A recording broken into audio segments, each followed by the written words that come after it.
what is this most outstanding player? I'm like, it's most valuable player. What's a mop? What are we doing?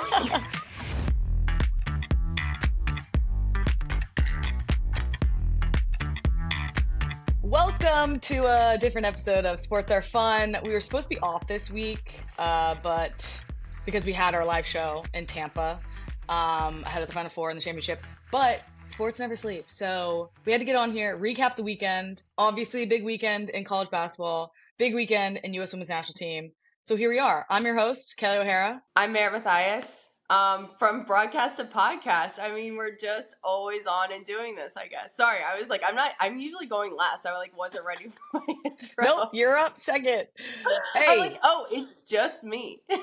Listen, the professor is in the house. The professor's Merritt, in the house. This was your first live show that we did in Tampa. What'd you think? That was your first time. You were at our live show as a guest at NWSL Championship. Yeah. But this was your first live show as a host. So yeah, first live show as a host. I thought it was so much fun. It's really great to have like the audience there. Like you can interact with them.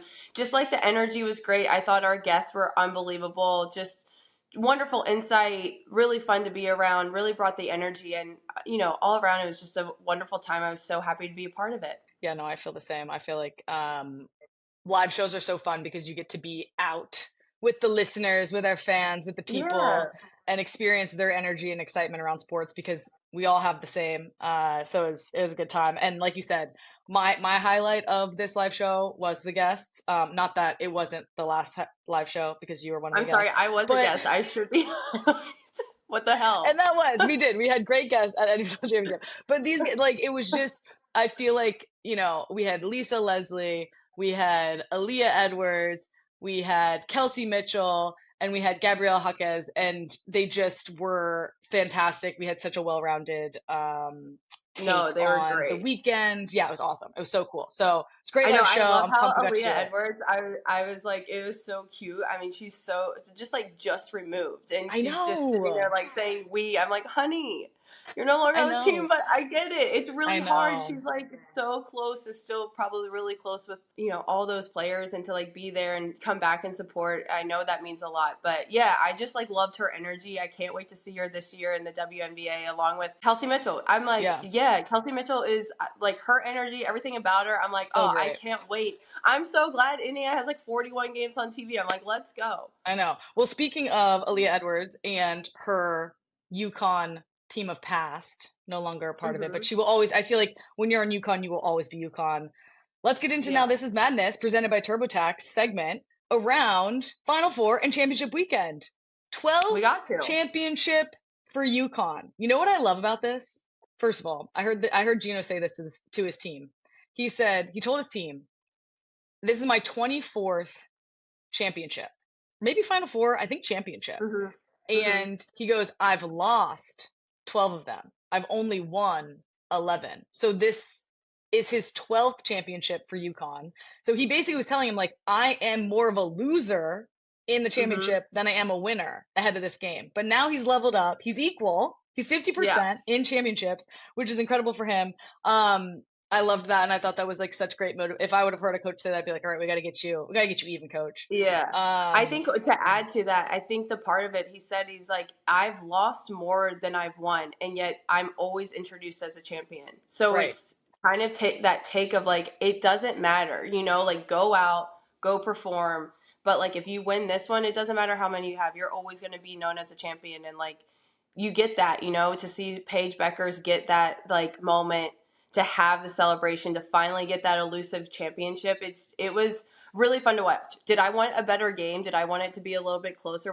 Did I think it was going to be a blowout? No. But yeah, just everything that team has gone through and just the grind that they've been in for their entirety of their time at UConn, and to, go through a bit of a drought. I'm sure that's just weight when you go to program that's known for winning, and then you're the class that's we are that class, yet we're not winning in the same way. There is pressure. And so to see Paige perform, AZ, I mean, it was just so much fun in that way.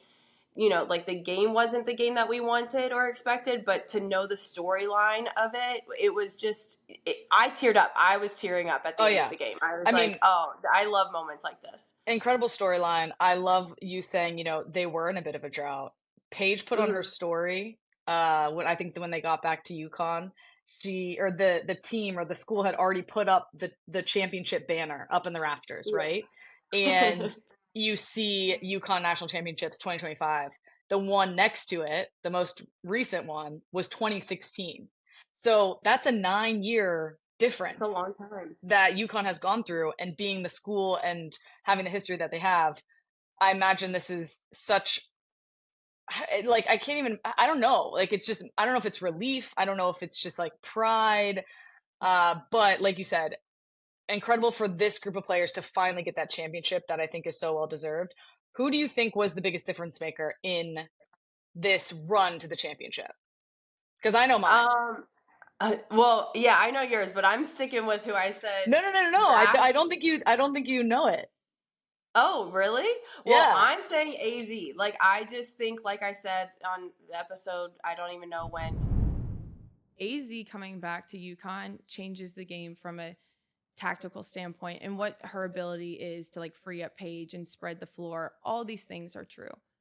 But I think to see her have this game coming off an ACL recovery is massive. And I would say that if she can stay healthy, she will be the reason UConn goes far into the tournament. And I will go a step further and say that of her peer group, when she enters into the W, if she solidifies herself as the 3rd round draft pick, that she will be the one that can take on the trials and tribulations of entering into a professional environment better than anyone else. I think when someone has tested resilience, that it just plays out. And I think going through a tournament like that, when you're under pressure, when you're, it's must win, and you have this, you just have to believe in yourself, and you have to double down on your ability to, when your shot isn't falling, when it doesn't feel like it should feel, which we saw one of her games kind of look like that. And then she comes out and just finds her rhythm and finds her momentum. And man, what she was doing in the final, just like going by people, putting up threes, I just think when you see those moments play out for players on the backside of an injury, like, you don't find that confidence, you don't find that momentum, and you don't find that version of yourself unless you've gone through adversity. For sure. And she has gone through it, and to see her have that moment, to have, a performance like she did in the final, I just couldn't be happier for her. And I think I said, like, if she is healthy and she stays healthy, she will be the difference maker in them going far in this tournament. And I believe she was. Yeah, 100%. I mean, so much deserved, or so well deserved, to get the MVP of the final game. Was it MVP of the tournament or the game? What is this most outstanding player? I'm like, it's most valuable player. What's a mop? What are we doing? We gotta figure that out. We gotta ask somebody that. No, I think so. I agree. AZ, incredible. Paige, obviously awesome. I think the difference maker is Sarah Strong. Like, I just think that being the freshman coming in, this team hasn't won in 9 years. You come on, and as a freshman, you win this championship with this team. And again, it's taking nothing away from Paige and AZ and Chen, like all these players who have done incredibly well for UConn. But Sarah Strong, in my opinion, difference maker. It's going to be huge for UConn moving forward. I got to sit next to her cousin on the plane riding from Tampa to Atlanta on give us the Friday. tea. No, I sat down. I was like, were you pumped on the game last night? Because she was wearing a UConn shirt, and she was like, yeah, I was. And then the guy sitting next to her was like, can I tell her? and she was like, sure.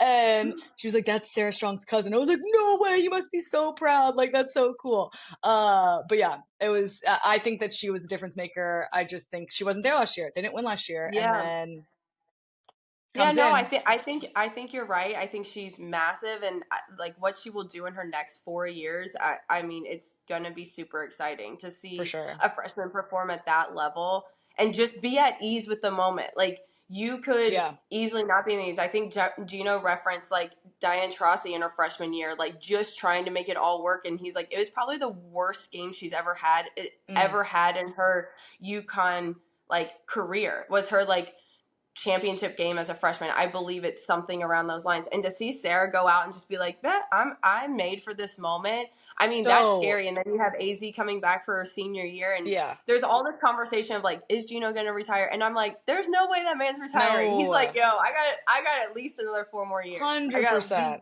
100%. Another storyline that obviously needs to be talked about is my bracket and the success that I had in what I built. Very proud of myself. Yeah. I didn't realize I was talking about it as much as I was, but it's all we've heard about. I was wearing this hat at coffee yesterday, and the guy who's checking me out was like, or like not checking me out, like was like the cashier. He was probably checking you out and checking you out. No. Anyway, he was like, "Oh, Final Four. Like, did you watch it?" And I was like, "I went." He was like, "Oh, that's from this year." I was like, "Yes." And he was like, "What'd you think?" And I was like, "Well, I wish there would have been better games, but you know, the teams that I wanted to win did, so I'm pretty happy." And he was like, "Oh, cool." And then we whatever ended the conversation. I went to the side, and Cameron was like, "I thought you were gonna start talking about your bracket again." I was like, you were so close. Like, you're like, I actually stopped myself because that man didn't need to know. But like, she's literally like, you know, almost when pulled I it will up. talk about it on my podcast. Exactly. Almost pulled it up. Showed him my rank. Go deeper into the storyline on my podcast. Oh right now. My god, yeah. So yeah, I'm now upset that I didn't fill out a bracket because I feel like I think I would have been competition. That's all I'm saying. Listen, you can feel like you would have been competition, but that's just talk, and we don't know because you didn't do it. So we'll never know. We'll never know. All right, listen, UConn won. My bracket almost won. I was in the top 2K of all brackets, 99.9%. That's actually incredible. Listen, big wins for everybody around. So happy that Paige got her championship. That is so deserved. That has cemented her in the history books of college basketball, and now we get to see her in the WNBA. We got the draft coming up. Obviously, she's going to go number 1. Cannot wait for that. But yeah, I think just like a perfect. Excited. I just feel like this weekend was a perfect bow on like everything about this year. I don't know. Maybe that's just me because I wanted UConn to win. Obviously, South Carolina's not saying that, but I just think that it was. I think the sports gods were shining down, and like we're like, yes, we are going to like end Paige's career with a championship and send her off into the pros this way. I think the question also is, did Gino tear up at the press conference? Because that man was tearing up on the sideline. I mean, that man loves Paige, and he said that, and we love that. This is a message from sponsor Intuit TurboTax. Nothing is more important to me than having great teammates, just like I do here on Sports Are Fun.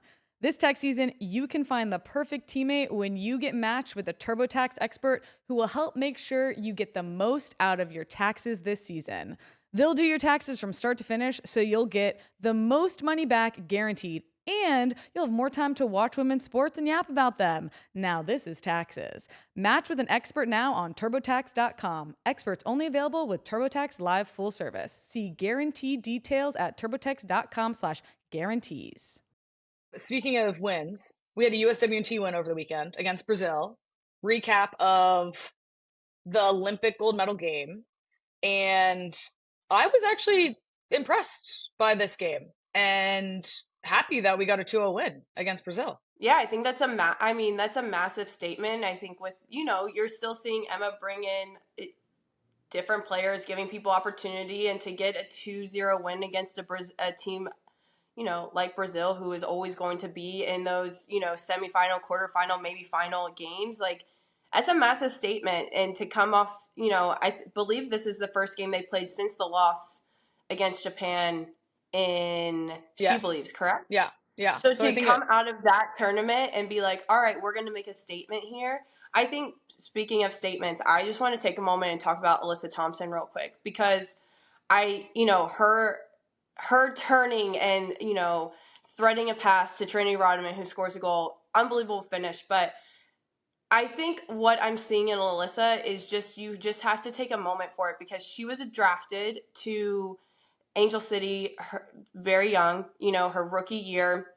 She makes a World Cup roster, misses out on an Olympic roster. And I think, from being in that environment with her, you see her kind of facing like her first form of adversity, right? And you're like, what and how are you going to manage it? And it was kind of this, up and down process of her like kind of finding her confidence again. And when I see her turn and thread a pass and do what she does and how she's kind of stacked these moments for both for club and country, I just am like, you have to be proud of that. As I spoke about AZ, and you know, you don't meet this version of yourself until on the other side of adversity, right? You don't meet the confidence. You don't get to start to stand firm in like who you are and remind yourself like, I am this bitch. Like, I am going to come and take these moments and take these opportunities and make them mine.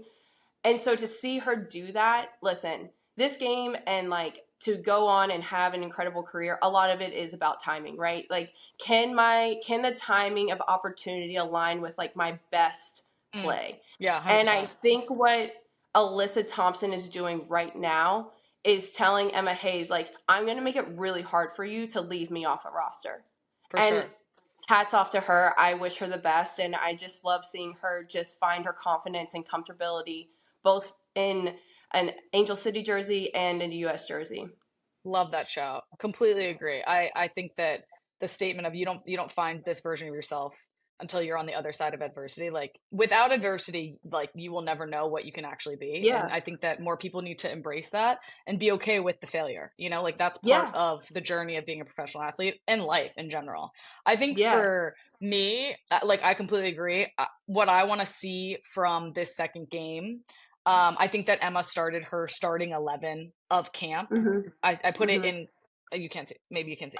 I put it in quotations because is this her starting 11 of all of the choices that she has out there, healthy or not? No, but this is the starting 11 that she had in camp. And to me, she put her best 11 out there to start this first game against Brazil. My hope is that this next game, she really doubles down on being like, I'm going to try people, I'm going to evaluate people, I'm going to get people experience, and I'm going to see what they can do and handle in these moments. And what I think is interesting is, like, for instance, I would love to see a pairing of like Alana Cook, Emily Sams in the center back position. Would love to see a Giselle Thompson start out in outside back. Give these people, give these players the experience and the exposure to these moments of these top teams in not so much of a pressure situation. But I think that a lot of fans are like, oh, Emma needs to see, like, this game is for Emma to see if X, Y, and Z player can handle it. And what I don't think a lot of people realize is, like, this is actually an opportunity for X, Y, and Z player to see if they can handle it. Like, this is an opportunity and a moment for players to experience this competition, this level of play, and for them to be like, oh, wow, I have a lot of work I need to do. I'm not at the level I need to be at. And they can go back and they have that realization, right? And they know, like, X, Y, like, what do I need to work on, right? Or you're like, you get out there, you feel comfortable, you're thriving, you're in your flow state.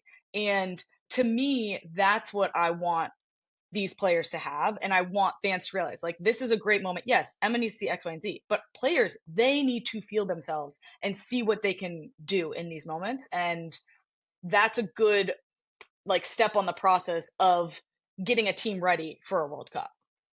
Yeah, I think you're absolutely right. I think you're, I mean, why don't you just go coach the team? No, Emma's doing fine. But listen, I'm fine over here. No, I think you're totally right. I think it is about these, these opportunities for players. And what I've really loved about Emma is, like, if you are performing at a club level, both on like the player and coaching side, you will get an opportunity here. And I'm like, that's the first time we've really seen this. And there is a difference, right? There is a different level of play, of the pace of the game, of the expectation, all of that. There is a different weight to it when you step from club to country. And when you for put that some jersey people, on, it's a completely massive different step. And then for others, it's not. And so, you need to know whether you can actually look yourself in the mirror and be like, yes, I am ready for this.